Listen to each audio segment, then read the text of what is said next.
Welcome to Forward Progress, the Friday edition where we are doing props, fantasy, injury discussion about this week's games. As a reminder, we're doing Monday to Friday live on Forward Progress, 2 p.m. with an assortment of hosts and guests to talk about the football slate. Sunday mornings as well, Rob Pizzola will be once again doing the pizza buffet where he looks at the games last minute, and if there's anything low-hanging that he thinks we could still pick off, he'll give it out. And then Sunday nights, him and Clive Bixby returned, and it was a great first episode. They give you the initial lines, where they think it's going to move. Really good, informative stuff. If you're enjoying the content, subscribe, hit the notifications bell. You don't want to miss any of the content. Also, smash the like button as it helps to boost the algorithm. Of course, none of this would be possible without our sponsor, Pinnacle. Pinnacle is the world's sharpest sports book and available to bettors in Ontario. Find out what professional bettors have known for the last 25 years. Competitive odds, your trusted sports book. Bet smart, bet Pinnacle. Must be 19 plus in Ontario. Please play responsibly. With that being said, I'm your host, George Tsilfidis. I'm excited to get this show on the road. Before I introduce our first guest, there's an assortment of injuries that we're working through, and it gets harder and harder as the season goes along, and every team's injury list becomes about 10 deep. Right now, the ones we're watching for, Austin Eckler hasn't practiced yet this week. If he doesn't practice again today, it's probably unlikely that he doesn't play. Bosa hasn't practiced, and we're waiting on that today as well. Their opponents, the Titans, are also banged up. Amani Hooker and Christian Fulton, starting safety and corner, have been ruled out. DeAndre Hopkins hasn't practiced all week. His status is still to be determined. Packers, Aaron Jones and Watson aren't practicing this week. Those would be two big losses for them. The Seahawks, who already lost Abe Lucas to the IR, their starting right tackle. They may also not have their starting left tackle. Charles Cross has not practiced. Carlton Davis for the Bucks, their number one corner, hasn't practiced. Jacoby Myers is doubtful with a concussion. It's unlikely that he plays. Travis Kelce, limited, working his way back. The Jags have an assortment of injuries on the O-line, Brandon Scherf and Luke Fortner. The Ravens are very banged up. They lost a safety and running back for the season, Marcus Williams and J.K. Dobbins. Their number one corner, Marlon Humphrey, hasn't practiced. Ronnie Stanley, their left tackle. Tyler Linderbaum, their center, hasn't practiced. Mark Andrews is limited. We'll see if he's available to go. The guy who was probably the number one waiver ad in fantasy this week, Puka Nacua, did not practice with an oblique injury. Brandon Cooks from the Cowboys has an MCL sprain. It looks like it might be a 1 or 2 week injury. Jerry Jeudy looks like he's been practicing in full and will go. There are conflicting reports, though, if he's going to have a limited snap count. Greg Dulcich, their tight end, unlikely to go. The Patriots are playing games with their injury reports. They have 4 offensive linemen on the list right now. And then last but not least, Pat Freiermuth is limited, which is important because Deontay Johnson hit the IR, and that would cost them 2 weapons. With that being said, let's bring in our first guest, Matthew Freedman, Plus EV Sports Bettor, FantasyLife.com. Matthew, how are you? And thanks for joining us.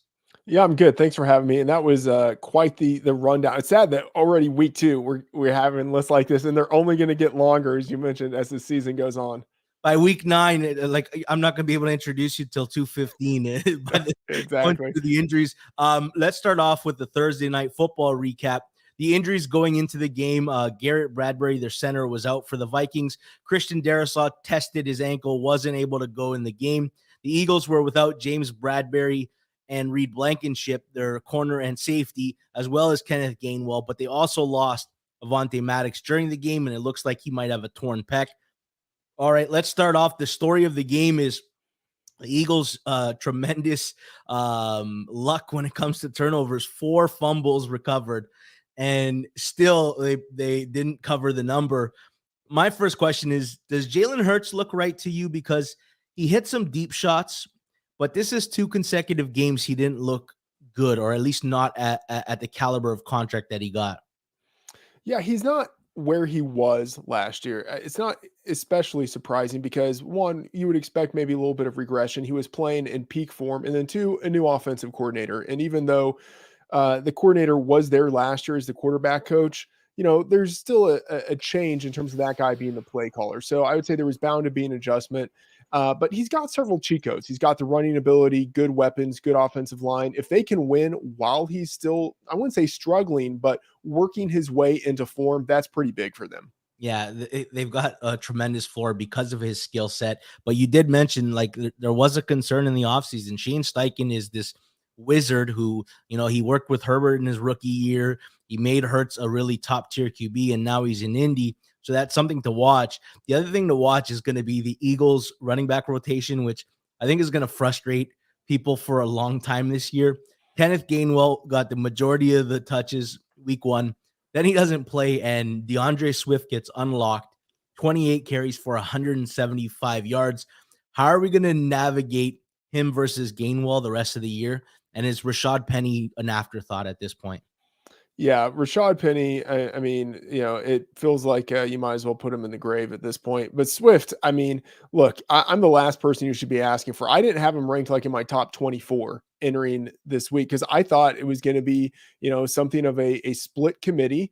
And I would say now I would expect Swift to play kind of like the Miles Sanders type of role, and for Gainwell to play basically the Gainwell role that he had last year. That I would generally expect it to split like that. Yeah, it almost begs to wonder why they didn't give Swift the ball more in the first game. The other story came out was A.J. Brown frustration boiling over on the sideline. Devontae Smith had some monster catches. His utmost alts hit. Has he replaced A.J. as number one?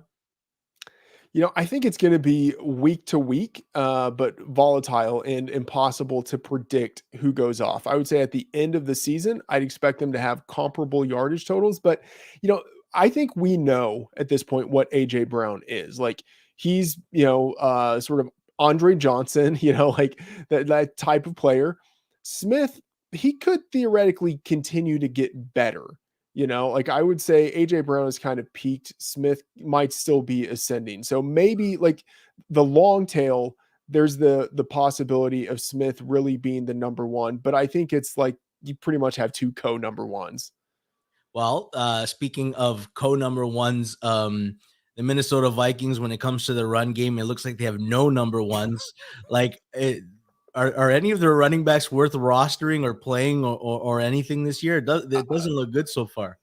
Yeah, this is painful. Massive L for me because I was, significant flag planning on Alexander Madison, and boy, that has not worked out. I would say, maybe try to buy low on Madison, but like I don't know if it's even worth it. Like I don't want to say after 2 games that like this is like a failed experiment, but it looks terrible so far. If anything, I would say like invest in Tyler Chandler. Like he's probably on waivers in a lot of spots because if Madison continues to play the way he has played, someone else is going to have to get a shot, and Chandler's the very clear number 2 there right now. What I do like is like their assortment of pass catchers. Jefferson continues to look like the best receiver in football. Hawkinson looks like this excellent safety blanket. Well, we often talk about how the tight end position is like Kelsey, Andrews, Kittle, and then volatility underneath. I think Hawkinson's actually pretty safe now. He is entrenched as a top 3 tight end right now as far as in fantasy markets. And then Jordan Addison, man, he could add a dynamic.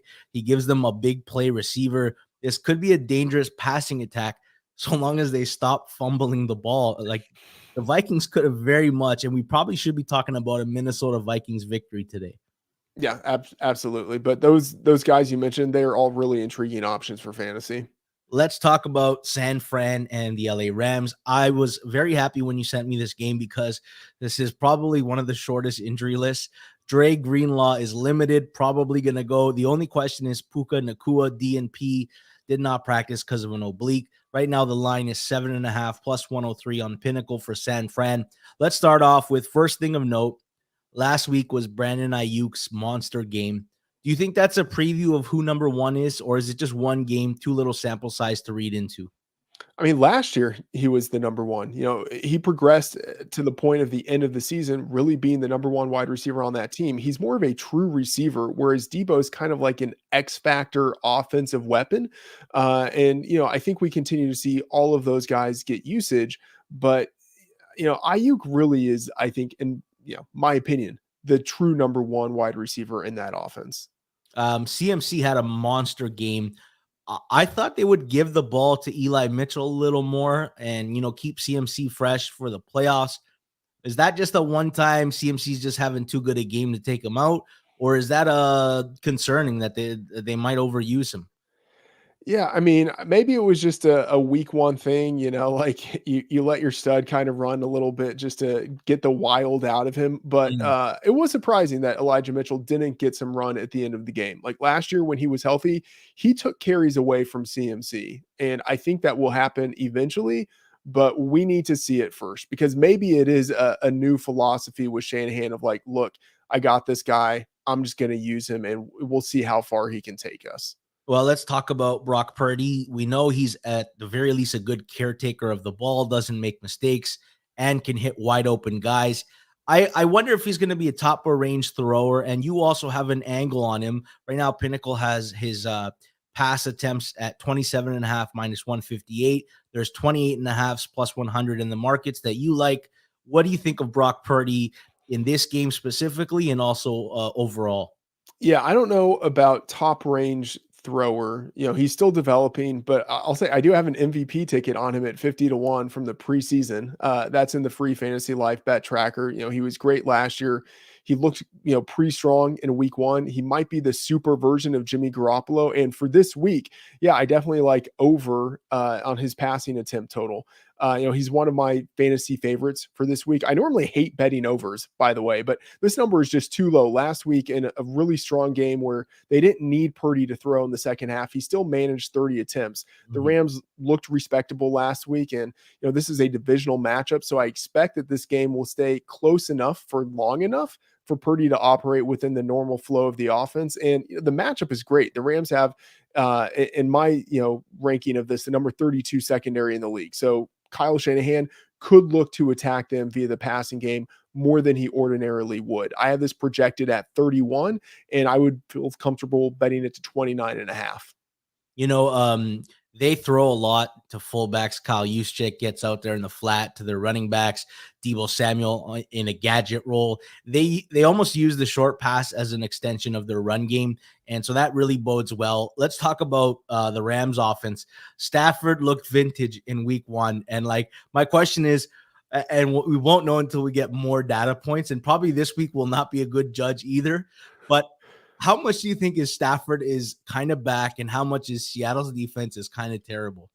Yeah, I mean, the conservative part of me would say we'll split the difference, but really, when we have as much of a sample on Stafford as we do, I just kind of want to revert back to Stafford is good, and now that he's healthy, he looked good last week. Like we have the long established baseline with him, so I lean more towards this being like Stafford was good. The offense was clicking. They weren't pressuring Stafford, so he was operating from the clean pocket. Everything was developing downfield.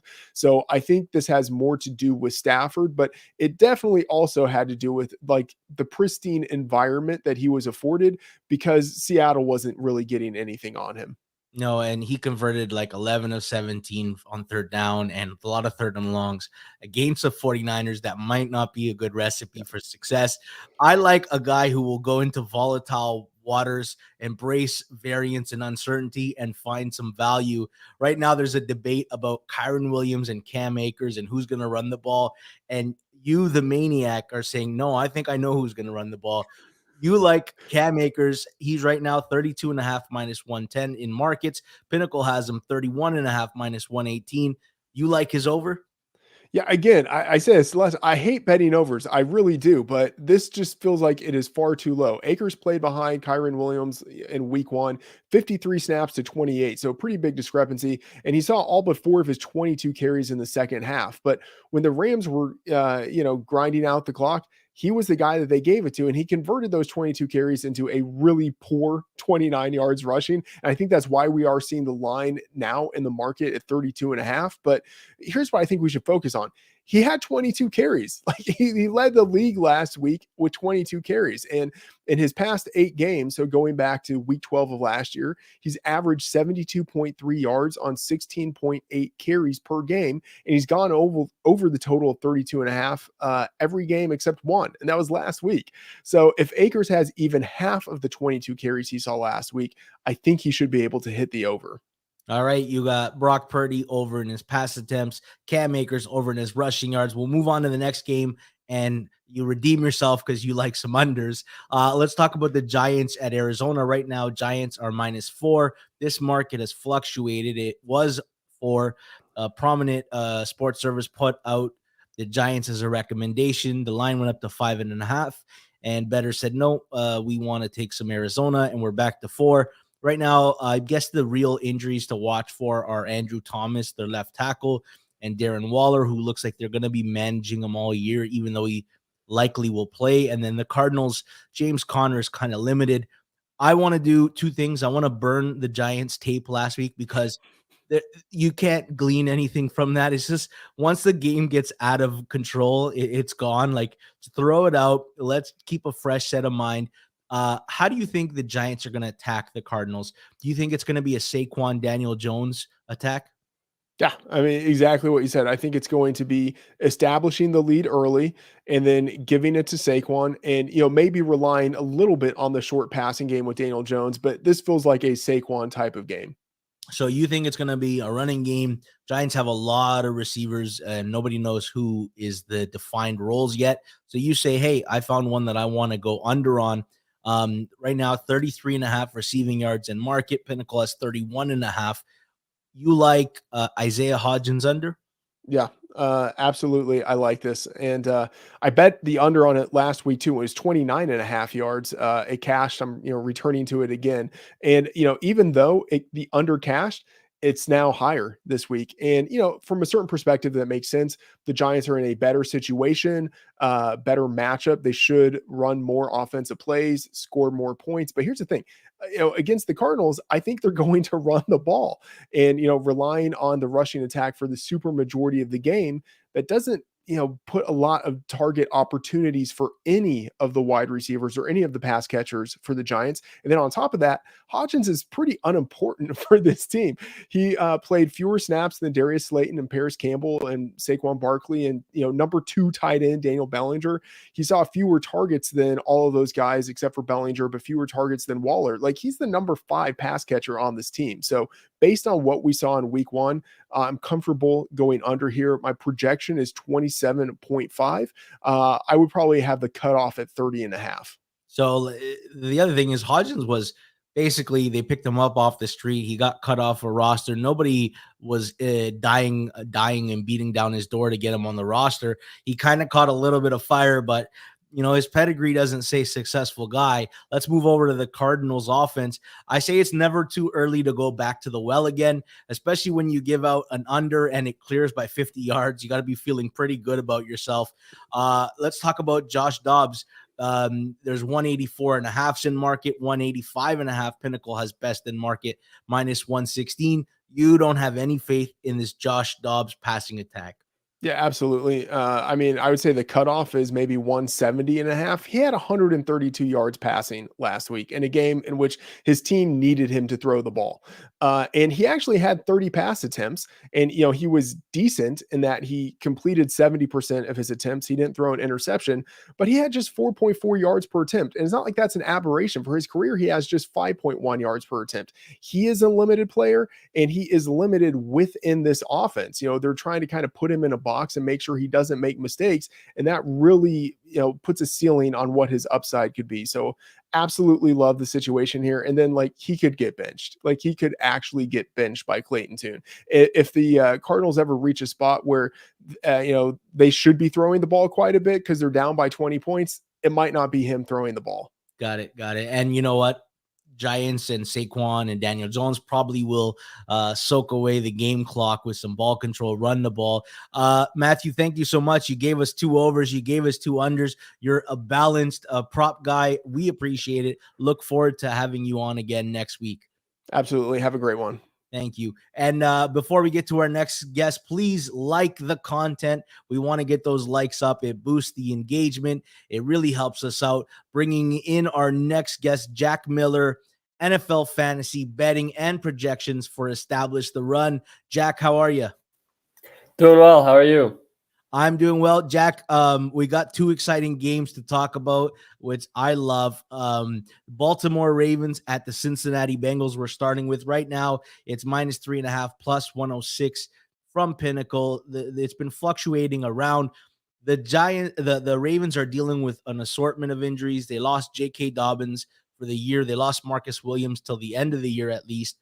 They also have Ronnie Stanley, Tyler Linderbaum, Marlon Humphrey are not practicing, and Mark Andrews has been limited.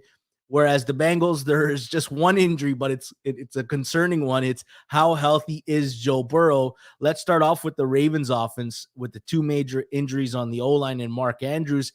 Um, Last week we saw reluctance to use Lamar as a runner, which we expected. The quotes coming out from Todd Monken said so much. My question is, can this be a great offense if he's not running? If he's just a pure passer, because it didn't look that good last week. I think it can be. I don't know if it's going to be an elite offense if they're not taking full advantage of Lamar's legs, but I think he's a competent NFL passer. Last week we did see a scale back from previous seasons in terms of designed runs. He still finished with, I think, 6 or 7 carries, but they were all pretty much scrambles.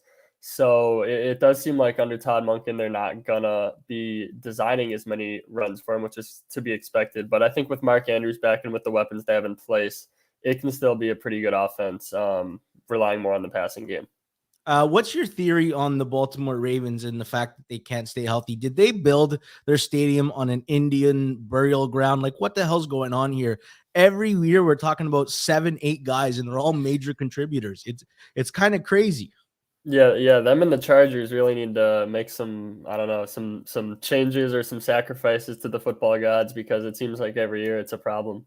J.K. Dobbins goes down for the year, and my question for you is, how does the rushing get divided moving forward? Is it Gus Bradley? Is it not Gus Edwards, Justice Hill? Is it Melvin Gordon, who somehow finds his way on rosters and gets carries everywhere he goes? How do you see this running attack? I'd expect Justice Hill to be the primary back this week. He kind of fits the new offense better receiver than Gus Edwards. The thing is that we've never really seen Justice Hill shoulder a starting workload for an extended period of time. So I think there's a chance that Gus Edwards really starts to eat into those early down carries as the weeks progress. But I think based on what we saw in the preseason and based on what we saw last week, you've got to think Justice Hill is going to be the RB1.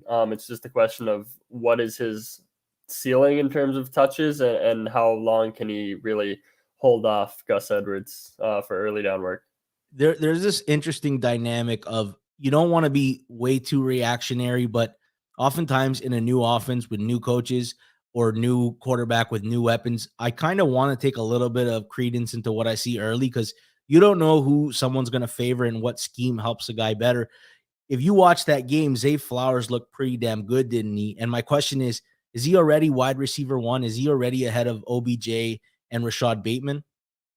I think he is the wide receiver one right off the bat. The one thing I would like to see from him is he had an enormous target share last week, like 45% target share, I think, but his average depth of target was like 2.8 or 3. So I'd like to see him get some more targets down the field. But I think just based off the target share he got last week, and then, I mean, Rashad Bateman, was his snap share and his route share were not very strong. So I think Zay Flowers is the wide receiver one already in Baltimore. And of course, whenever you have an injury like to somebody as big as Mark Andrews, it's very hard to get, numbers for everybody in market. Let's work under the assumption that Mark Andrews goes. Do you think he will be reduced? And if so, we don't have numbers, so this is a blind feeling, but do you expect Andrews to have a big game, or would you look somewhere else? Yeah, I mean, in terms of like betting, I think it comes down to what the number is. I think probably slightly lower than 100%, but I think if he's going, I don't unless we get a report saying he'll be limited, which is very possible. Like we had that with Dobbs last week, and we have it with Jerry Jeudy. And so maybe we get a report saying he's going, but he's limited, in which case you can expect big limitations. But I think otherwise you can assume he's mostly going to be good to go. You know, I work under this crazy theory. Like, say you were explaining to somebody new had never watched football, but how good the Bengals and Joe Burrow have been the last 2 years, and how this is the best trio of wide receivers, and that was their first game that they saw last week. They would think you're a crazy person. I don't know what to make of that Bengals offense last week. They gained 6 first downs. How much do you attribute that to rust, the calf injury, or the weather, or is it too hard to tell? Yeah, it is hard to tell. I think if they put up another bad performance this week, I'd start to sound some alarm bells. But at this point, we have such an extended history of Burrow just being an elite quarterback, of this supporting cast being elite, that I'm not putting too much stock or panicking too much. And like you said, it was kind of a weird combination of factors with the weather, which Burrow talked about after the game is something that was kind of throwing off his rhythm. And then first game back after missing a lot of camp. So I'm not panicking too hard on the Bengals, guys. All right. You know, the Ravens are likely without Marlon Humphrey. They also have lost safety Marcus Williams. It feels like they're vulnerable in the secondary. Who do you think could take the biggest advantage of them from all the receivers? Yeah, I think it's the easy answer, but I think Jamar Chase is obviously the guy there. When he was on the field last year, he was pretty significantly ahead of T. Higgins in terms of target share. I know sometimes it's portrayed as like a 1A, 1B type of situation, but in terms of volume and also just in terms of, I think, skill set, Jamar is kind of in his own tier. So he'd be the main guy that I think could just go nuclear. You know, there was a lot made of the fact that Joe Mixon was going to get a reduction in touches, and he did. He only saw 13 carries, but he was used in the pass game. He got 3 catches. He was targeted 5 times. He actually was just as productive as he usually is if he gets 20 carries. So it might be a thing where they use him less because he's more fresh, though, and because teams will not be stacking the box. He might actually have the same level of production. Where do you stand on a Joe Mixon this year? Yeah, so I mean, last year with Samaje Perine there, Perine was taking the third downs. This year, Perine's obviously gone, but it was a mix of Travion Williams and Chris Evans that got the third downs. And so Mixon was still in the same role where he's not getting the third downs, but despite that last year, he was still able to have a pretty high target share because Burrow throws to his running backs a lot on first and second down. So I kind of think it's going to be more of the same this year where he's not playing in the passing situations, but he can still put up some decent passing numbers because they check down to running back so much. And then, on early downs, he's going to be the guy getting the carries as opposed to Williams or Evans. All right, let's move on to the Kansas City game. Right now, the line stands at 3.5. It was 2.5 earlier in the week, but the Chiefs have had some pretty good positive news that has come out. Chris Jones looks like he's made his way back with the contract. Travis Kelce is practicing. Let's start with Chris Jones. Do you think he'll be I always say it's tougher for big guys to stay in shape in the offseason. Do you think Chris Jones is going to return back to form, or would you expect some production hit from him? I think maybe they keep him like a little bit limited in his first game back. I don't know what snap share Bosa had last week, but they said the pregame that they're going to kind of limit his workload. So I wouldn't be surprised to see something similar for the Chiefs. But obviously, it's any snaps he's out there, they're more likely to be high leverage situations or when he's going to be pass rushing. So yeah, obviously a big hit or a big bump for the Chiefs defense. Remember last week we alluded to like a person's injury is also like multiplied by who they're playing or a cluster around him. The Jaguars have an issue right now with their guard Brandon Scherf and their center Luke Fortner. This would be a hell of a game for them to miss when Chris Jones, one of the best defensive tackle, is lined across from them. Let's start off with what everybody wants to talk about with the Chiefs and their passing attack. First of all, thank God Travis Kelce is back. That's what Patrick Mahomes is saying because Kadarius Toney and Sky Moore are playing a game of who could drop the ball more in more crucial situations.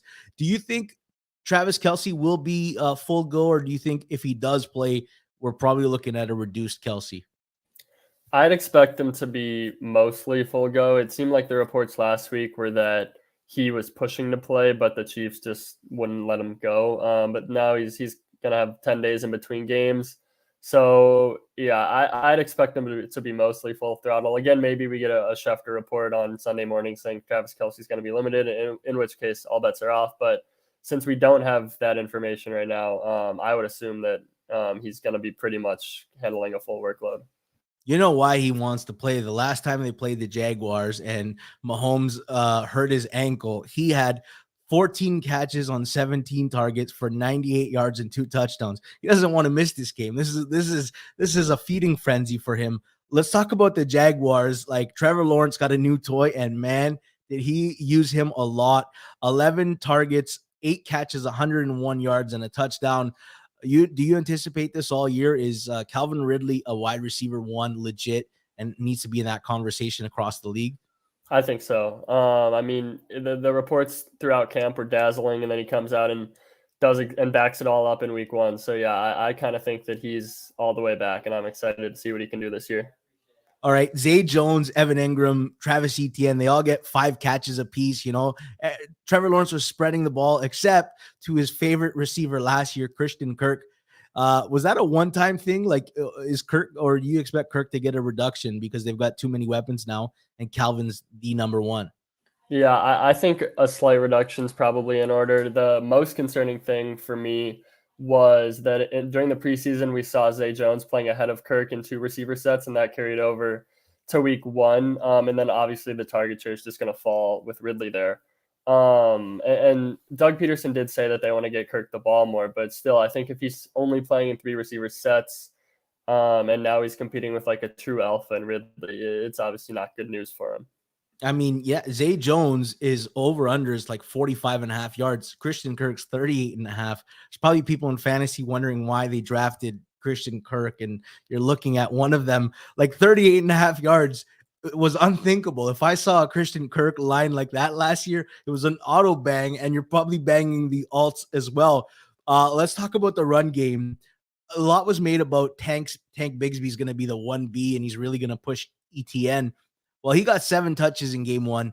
ETN got 23, and the difference is noticeable. Like, Bigsby averaged less than 2 yards per touch. ETN went for over 100 yards. He looks explosive every time he touches the ball. Is this a case of ETN's clearly better, but they want to spell him enough to keep him fresh? Yeah, I think so. And then ETN, he wasn't great around the goal line last year, which isn't super predictive, but maybe it doesn't matter if it's predictive if the coaches think it's predictive.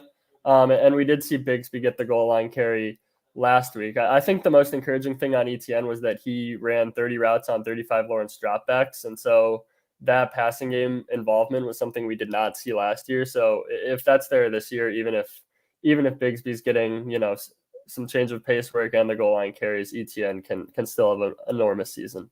Yeah, there's a few of us in the fantasy world that remember ETN dropping a couple balls within the 5-yard line that would have been surefire touchdowns. We talked about the 49ers-Rams game with Matthew Freedman. You've also got an angle in this game, and I talked about how Stafford looked vintage, and not only did he have a lot of time to throw against Seattle's pass rush, Seattle didn't look like they were covering anybody. It looked like they had 9 defenders on the field. San Fran's defense is a whole other animal. There's going to be an immense pass rush. They're going to cover guys. Their safeties creep to the line. What angle are you looking at with Matthew Stafford? Yeah, so this one has kind of gotten hit a little bit this morning, but there is still, I think, some value in it. It's Matthew Stafford under 4.5 rush yards. It got juicy some places. It looks like now there's some 3.5s out there, which I think I prefer 3.5 at reduced juice as opposed to 4.5 at heavy or juice. But I think 4.5 is good to minus 145 ish, and then I think under 3.5 good to like minus 130, 135 ish. We'll say, and that's available in a couple spots right now. It looks like. Yeah, well, this is just Stafford's not going to try to run the ball, right? Like, he's 36. He is not going to try to run on this 49ers defense and run into those guys at linebacker and Hufanga creeping down his safety. He doesn't want to take those shots. There's no chance. Jack Miller, thank you so much for joining us, sharing info, giving us some insight on 2 of the bigger marquee games of the week. Look forward to doing this again next week. And do us a favor, if you're enjoying the content, like and hit the like button. Jack, thanks so much. Yeah. Perfect. Let's bring in our next guest. Last but not least, I feel like I should have an espresso during this part of the Friday episode. John Laghezza, host of Call to the Pen on the Hammer Network, NFL and MLB writer for The Athletic. John, how are you?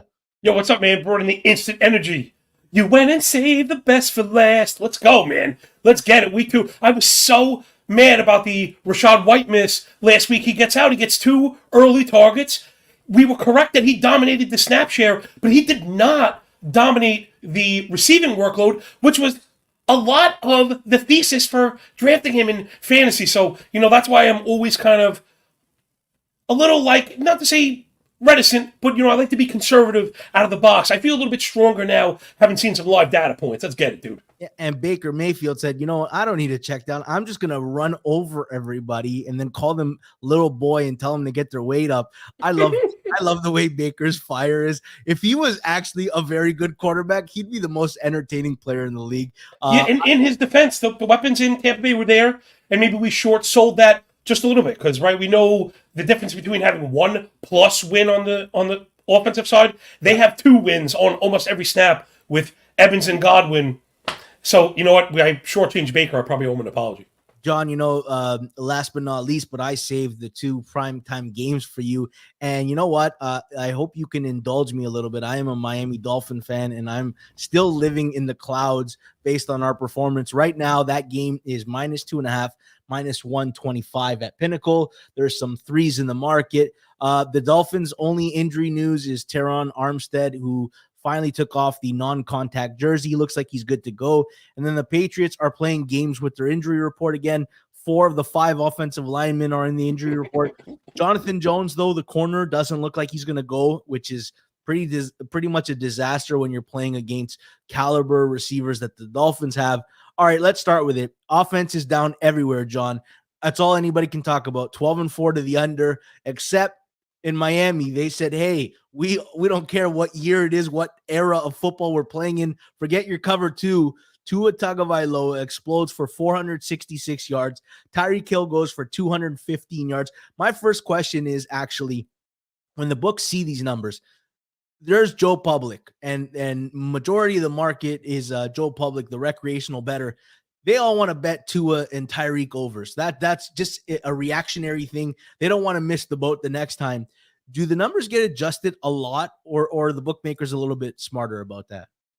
I got to be honest, the numbers felt pretty fair to me. Maybe it's a little bit of narrative on New England and their long-standing track record of defense, which I think they've earned.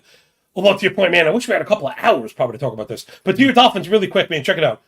What McDaniel and the Dolphins have figured out. Man, I was trying to quantify this with stats with a couple of the brainiacs at The Athletic. And I'm having trouble because defensive statistics are very difficult. But McDaniel kind of saw into the future, and to defeat the too-high shell, the vaunted preventative too-high shell, which kind of stunts North and South. How do you beat North and South?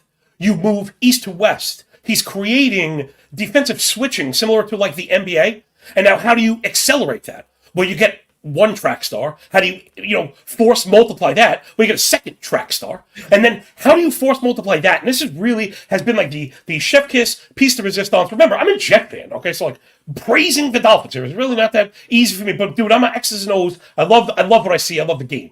And I love where this is the new wave. And it's this full sprint motion that he's getting out of Tyreek Hill. So basically, Tyreek Hill gets a 5-step head start on the defense, and he's outrunning the safety that has like a 15-yard head start on him. It's unlike anything we've really ever seen. So he's challenging you north to south in theory because he can beat you there. But they always go east to west first. They're confusing defenses. They're very hard to keep up with.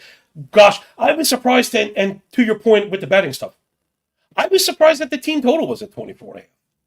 I get the public likes New England. They're keeping it close. Division games, waka, waka, waka. We've all been there. Right now, how is anybody within keeping them under 4 touchdowns? It just seems unrealistic. They're so good. And then like Armstead, it's just, I don't know, man. This team at full go is as scary as anything in the league, easily.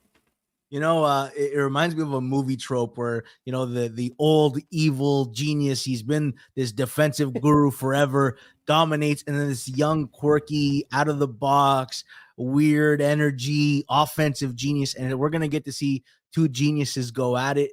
This could be 4D chess. I'm looking forward to it. Let's assume that Bill figures out what nobody else can and takes away a Tyreek Hill somewhat. Who do you think steps up? Who do you think's the guy that could really have a big game if Bill's focus is on taking away Tyreek? Because often Bill's strategy is take away your number one weapon and beat us with your other weapons. Wow. Okay, first of all, having big capital letters, that's impossible, right? You can't really take him away without, you're going to spend a third or like a fourth man on one person. It's really ridiculous. You almost have to allow him to operate underneath and then try your damnedest to tackle him, But to that point, the Patriots getting some love because they did stunt the Eagles, which now after last night again, I know they hung the points and we're certain that they're great outside of these few big plays. Not 100% certain, but anyway, Pat's D, 4 yards a play, 18 yards a drive, sub-90 opposing passer rating, those are all really good. And they really run a lot of a kind of extreme schematics, right? They're the most man, the least too high, the most kind of 6 defensive back. You can see a lot of dime packages. Yeah. Interesting to that, the Dolphins didn't see a lot of man against LA. The only person that got the ball was Tariq, 3 for 84 and 0. It was all from the slot. So I think that's number one. If New England lines up man, you're going to see Tariq in the slot. The Dolphins are going to look to go in that direction. If they go to the zone, Miami versus the zone, of course, if you're looking at one game sample, he dominated the world, right? So 9 targets, 7, 127 and 1 against his own. He beats it all. But what I wanted to point out to people, the thing that you might not have guessed, was after that was actually Durham Smythe, who led in target share against his own. Yeah. And he earned 5 targets. Now, we only converted 3, which again is not fantastic, but 3 for 41. And again, if they're a little more efficient and he runs hot, you got to like Smythe if you are into like a robust prop betting ticket. I didn't go live with it yet. It's still a little bit early. I still have some baseball in the brain. But don't be surprised if I have Smythe out there, because that's what I think you're going to see. Remember, Belichick's always about the counterpunch. If you think he's going to play man, that'll be the time when you start to see some zone. And I believe he's going to look to put hands on the Dolphins, right? That was the solution to the problem last year. Again, McDaniel trying to stay one step ahead has been, well, I'm going to run him in motion. Good luck catching him.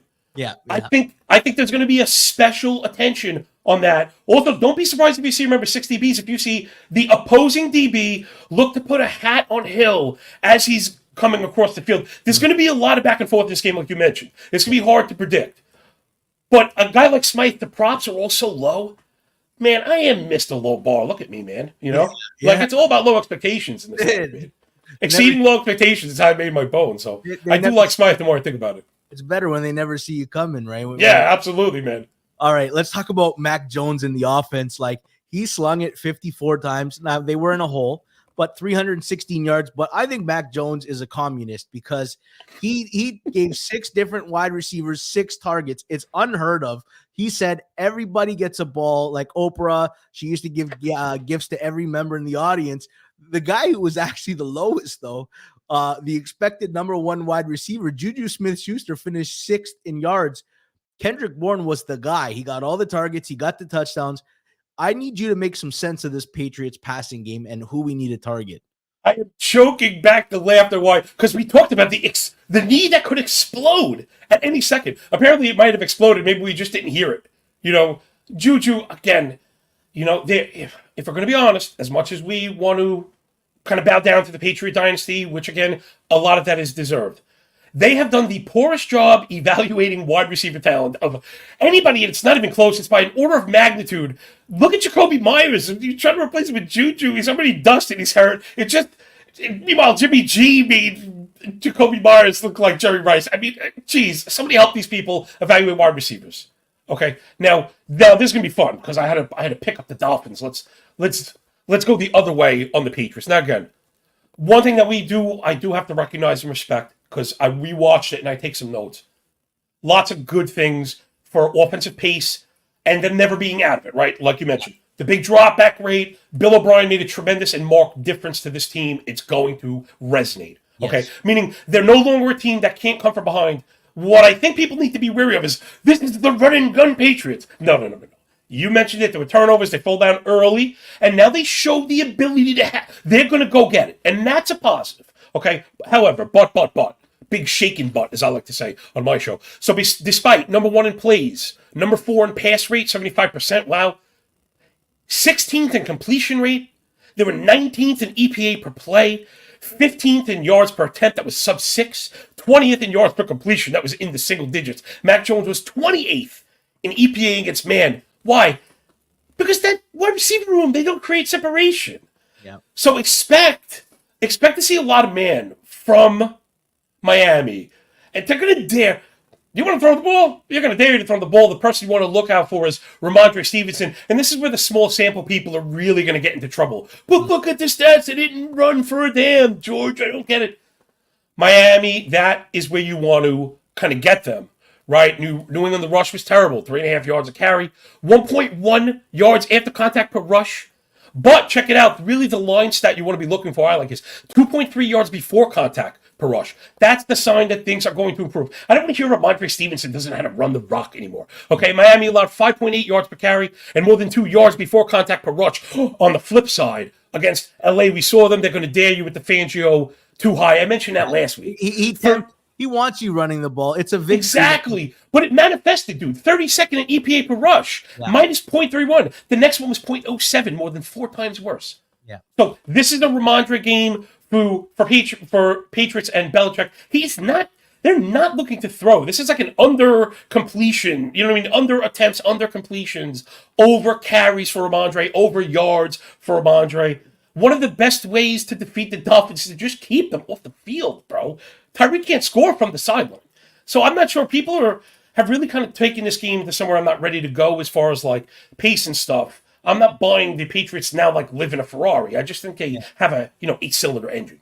They're more adaptable now in last week's circumstances. Called for 1,000%. I already know what I'm going to do when I leave this stream. I'm going to crack a beer and I'm going to bet some Ramondre Stevenson overs. You sold me. You did it 2 weeks in a row. Let's talk about Cleveland and Pittsburgh. And I'm sitting here wondering, why the hell do we got to watch 2 Monday Night Football games happening at the same time? Like, really, we couldn't time this. We couldn't do 6 o'clock and 9 o'clock. We really got to overlap. And I say this, even though Sundays I happily watch 6 different games at once on 6 screens at 1 o'clock. That being said, let's talk about the game I prefer to talk about. Cleveland, minus 2.5, minus 108 at Pittsburgh.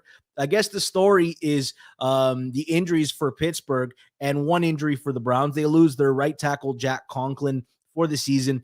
Now they have a rookie, DeJuan Jones, 4th-round pick, who's going to step in. This guy is a monster of a man, 390 pounds. I actually had him as a 2nd-round talent. He fell because of character concerns, not because of his ability. The Steelers, on the other hand, they're going to be without Deontay Johnson, without Cameron Hayward. And then we're watching Pat Freiermuth. Let's start off with this Cleveland Browns offense. Deshaun Watson had another week of not looking good, albeit, again, it's with weather. Something happened. He's pissed off the weather gods. Does he still have some elite traits, or are we selling that idea? What could he have done to piss them off? Jeez. Anyway, listen, although to the serious part of that piece of analysis, which, again, weather is part of it, yes, that we can't overlook, he's going to play in Cleveland. The weather there is bad habitually. Yeah. So that's not the kind of thing to brag about. You know what I mean? Like, playing in Green Bay, he'd be great if he could only play in the cold. Yeah. Well, guess what? When it matters, you're going to have to. Same for Cleveland. So, all right, go ahead. I didn't mean to cut you off, but come on, you really set me up there. All right, let's talk about it. Past game, if it's going to be successful against the Steelers, you think there's a specific guy who's going to find success? Yes, absolutely. And, man, to just Pittsburgh in total, we have to worry if this is the preseason pumpkin. It does happen sometimes. Right? We are so sure the Seahawks are going to be great, or so sure the Steelers are going to be great out of the box. A lot of times it's like trading, man. It's very difficult. Sometimes we put continuation and breakouts onto things that are going to naturally regress into like a rectangular pattern. It doesn't mean these things are bad. It just means where you were looking for another kind of level up, it might not necessarily be there, or just in the timing that we thought it was going to happen. Again, these things are all small samples, all very difficult. So I'm not saying I knew it, I saw it coming. I'm not crazy about trying to put huge talent leaps on people. I just like to see it first. Yes. For betting, you have the advantage. For fantasy, you don't. So for betting, let's try and use that. Yes. Man, like in the notes, you mentioned like a lot of the bad and all of, Deshaun Watson kind of looking rough. but there really was some good from Watson also. Mhm. And now I maybe have to squint a little bit. Yeah. But again, It's there if you look around the corner. There's something there. all right. Nearly 11 air yards per attempt from Watson. Nearly 50% of the sticks. Those are all both well above average, and that's what you want to be doing. He took 4 deep attempts in a bad weather game with 11% deep pass percentage, which, again, is above average, and he had 1 big-time throw per PFF. Also, the plus 9% scramble rate for 3 first downs, 50% play action. These are things that I think are sustainable that work in particular with the most important player on the team, Papa Chubb there. In the backfield. You got to pay attention to this guy. Oh, yeah. And I think a lot of the questions that are about Deshaun Watson should just be answered like, Nick Chubb. Is Deshaun Watson still an MVP? And I'd say the Jets really wish they had need an MVP right now. No, you'd like one, but you just need somebody competent. Yeah. So if Watson's be better than competent, but attack the field deep, which he's been doing, scramble effectively, which he's been doing, and take shots on the field, right? The double-digit air yards per target. This is not nothing, man. The skills are there. I'm looking at Elijah Moore. Pittsburgh defense, bottom 12 in coverage week 1 per PFF, negative 0.12 EPA per dropback, 111 opposer passer rating allowed, 11.5 yards per reception, which is a good match for the way Watson's been slinging it. Also, 31st in EPA against the slot. They gave up 9 for 92 and 2 against the slot last week. Elijah Moore, here we go. Per Next Gen Stats, 3rd overall in separation rate in the league. Led Cleveland in 28 routes, 89% route participation rate. For 7 targets, 43 yards. 25% target per route, 24% of the team target share. 18 slot routes, 4 targets, 3 for 43. That's where I want to be looking. He had 3 for 43 in the slot last week, heading into a plus slot matchup where the prop bet is 37.5 minus 115. George, let's go get the ladder again, man. You're going to miss in this world. You got to go up the ladder, man. But not for me, I can run out of breath faster than some. So I'm making a short ladder, one of those little 3-step painter ladders, but I'll get up on one of those. I got 37.5 at minus 115. Again, I don't want to go in the weeds too much. I like to put enough on it that if you hit it, you make a comfortable profit on the venture individually.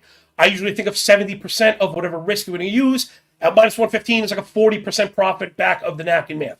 But that will allow you 30% of your risk to go over 49.5 plus 155. I mean, 50 yards for the number 1 receiver is good. And then plus 455 to get him to 75 yards is all available right now. So, you know me, I'm never going to give out stale stuff. This is literally on the vine this second. I love Elijah Moore in this spot, man. Separation plus the slot and the matchup plus Pittsburgh, then you have to focus on Nick Chubb and Deshaun Watson. Yep. And that allows little pockets underneath. And that's why I think this is a perfect match in heaven. I think we're going to get back last week's plus some because, again, when you hit up the ladder, it helps you pad that PL, that win-loss percentage, not have to be so high, right? Because a lot of times, like I was into Devonta Smith last night, 67, we hit that was the whole ladder. Up to 125, there was plus 1,025s out there. Yeah, I wish I would have dragged myself up the 6-footer. John, I think you're squinting your eyes and you're saying, you know what? Is that Brandon Ayuk or is that Elijah Moore? You think Elijah's going to play the Brandon Ayuk role, right? Same idea. You got to put a lot of focus on the running back, Nick Chubb, CMC. They have another number 1 wide receiver. They have Deebo Samuel, and you got to worry about Amari Cooper. And all of a sudden, the guy in this great analogy, man. If he's half the route runner Ayuk is, and that's again the separation numbers after one game we don't want to overreact to, but these things are tracked and it does matter, right? If you're better than studs at anything, like it's something to look at. And we know Moore's a big time talent. Jets had the quarterback issues and some mismanagement going on, plus maybe some attitude stuff that could be cleaned up. Who knows? Elijah Moore, I just think the talent's being undersold. Number 1 wideout for sub 40 yards. For me, that again, dude, low expectations. Hashtag low expectations. Yeah. John, when you said Papa Chubb, my dirty Greek mind thought I heard something else, and I created a visual for myself. I thought I'd just bring it up, but let's talk about the Steelers. They're probably needed some Advil. Other than the Jets and the Giants fan bases who probably felt the worst this week due to the Rodgers injury or getting blown out 40-0, the Steelers had all this optimism, and then they saw their offense have 1 yard on the first 4 drives and no first downs. They just lost Deontay Johnson for a while. They've lost Cameron Hayward. The optimism seems to have, the air's been let out. give the Steelers fans a reason to be optimistic about this offense. Okay, get ready. No. No, I'm sorry. Right now, it's just no. Deontay Johnson is a top-tier talent. And again, like we mentioned, how it's not just about one player. It's about how it resonates, right? How you drop the stone, it creates the butterfly effect. Yeah. He makes Pickens that much better. Now you have to bump everybody up the line. I don't know, man. This right now, what I think the real question is, and I think we're not going to get another look at it, is people haven't really talked about the Cleveland Brown defense. You brought in Schwartz. Yeah. Now they're top 3 in blitz percentage, top 6 nickel. Man, 20% two-high zone. And what did we see? All the passing stats. Yeah, it was, again, we kind of blaming the weather. We love to blame the weather. We love Joe Burrow. Big hand jokes aside. But, they squashed the Bengals, dude. I mean, Burrow's a Cincinnati guy. You can't tell me he hasn't seen bad weather before. Shouldn't have really been that much of a shock. So, again, you're getting about 65% zone. I think they may even dial that up. So Pittsburgh against the zone. Yep. A-Rob got 7 targets, 5 for 64. You got to look at him. But I think the real one here is, again, this is like maybe a deeper in the weeds. I couldn't find the prop listed. Was actually Calvin Austin. Earned all 6 of his targets against his own. Went 6 for 6. Low yardage, 36.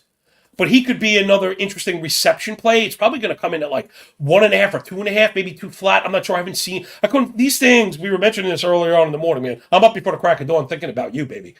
They're not posted. The menu that used to look like a cheesecake menu, like a phone book, now looks like one of these fancy menus where it doesn't even tell you what it is, and you just get a number next to it without the dollar sign.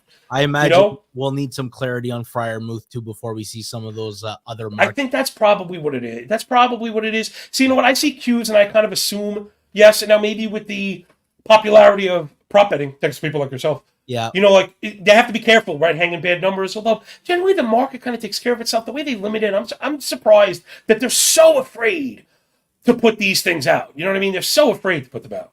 John, I'll tell you why you're a good friend to Steelers Nation, okay? You know how you know if you have a good friend is if they're not afraid to hurt your feelings and tell you the harsh. Yeah, it's rough right now, man. Right? Some people, they'll always sugarcoat it, never want to get on your bad side. That's not a good friend. A good friend tells you what you need to hear, not what you want to hear. So when I asked, is there a reason to be optimistic? You said Steelers fans, not this week, not against this Cleveland team. No run game either. Yeah. They're the least explosive. That's the least explosive number 1 back in the league. Like, can you imagine you're like a first-round pick, you're bragging about having a single 20-yard run? Jeez Louise. He's totally dust. It looks really bad. And again, that run defense for Cleveland. Dude, number 1 in defensive rush success rate. Number 2 in yards before contact per rush. What does that tell you? Even with the nickel that they're running, really a ton of nickel, they're collapsing the pocket and getting in the backfield. Garrett looks like a wrecker. He's probably worth looking at for a Defensive Player of the Year ticket right now. Oh, yeah. I think you kind of overreact. I think you do overreact to it. There's only so many games, and you're only going to get so many before people are like, oh, wait a minute, this guy has 10 sacks through 4 games, Yeah. The only thing that keeps Najee Harris as the RB1 in Pittsburgh is because they wasted a first-round pick on him. The capital, yeah. Because he has not looked good. John, thank you so much. You brought the energy. You brought the fire. You Appreciate brought you, dude. A nice ladder bet to look at Elijah Moore. I look forward to doing this again next Friday. Oh, man. Thank you so much. Take care, man. Enjoy the weekend. Take care, John. And that's it for the Friday edition of the Forward Progress football coverage we got going every day of the week, Monday to Friday, 2 p.m. with an assortment of hosts and guests. Sunday mornings, Rob Pizzola is going to pick you up 11 a.m. for the pizza buffet, where he looks at the game's last minute and sees if there's any bets that can still be made. And then in the evenings, him and Clive Bixby, they'll be discussing the opening lines and where they see them moving. You absolutely must subscribe, hit the notifications bell so you don't miss any of the content. Also, smash the like button. Once again, thank you to our sponsors, Pinnacle, who have been in business for 25 years. Everybody knows they have competitive odds. You got to bet smart. You got to bet Pinnacle. Must be 19 plus in Ontario. Please play responsibly. Not available in the U.S. That's it for me. Thanks to Matthew Freedman, Jack Miller, John Laghezza, as well as producer Jason. And you, the audience, are the most important people that I need to thank. Have a great football weekend. Cash some tickets. Until next time.